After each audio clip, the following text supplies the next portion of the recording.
Sixièmement, tenir compte de siyaq. Un siyaq, c'est-à-dire le fil du discours.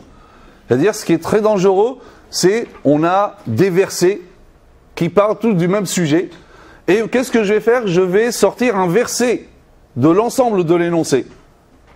Et essayer de le comprendre isolément du fil du discours. Ça, c'est, je vais forcément tomber dans des erreurs. J'ai entendu, ça fait déjà des années, j'étais encore jeune à l'époque, certains prédicateurs dire que, vous savez, la ruse des femmes, c'est pire que la ruse de Shaitan. Ne dites pas que vous ne l'avez pas entendu ça. C'est pire. Ah oui, pourquoi? Il dit parce que Allah Azza wa Jalla dit par rapport aux femmes, Inna kaydakunna azim. C'est bien de votre ruse des femmes, votre ruse est vraiment énorme.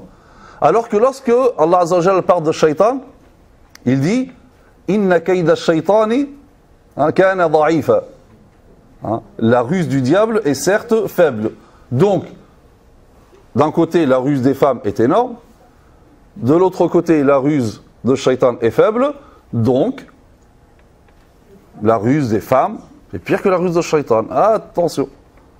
Pour ça, la femme, il ne faut pas l'entendre, il ne faut pas la voir, il faut la mettre dans la maison. Attention. Et même, après, le mari, il est encore avec elle à la maison. Donc, alors que, finalement, Inna kaydakunna azim, c'est qui le dit ça? Ça, c'est dans quel verset? On parle de Sourate Yusuf alayhi salam. C'est l'Aziz, c'est le roi. C'est le roi qui dit ça à sa femme et aux femmes. C'est pas Allah Azza wa Jalla.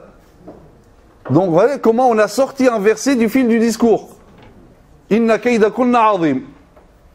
En disant c'est Allah Azza wa Jalla qui l'a dit. Non. Ça, c'est l'Aziz, c'est le roi qui est en train de dire ça à sa femme. Donc, on ne peut pas généraliser. Ce n'est pas Allah. Allah, ici, il fait que décrire l'histoire, ce que l'Aziz a dit. Donc, là, c'est vraiment sortir le verset de son fil du discours. Là, on n'a pas tenu compte du fil du discours.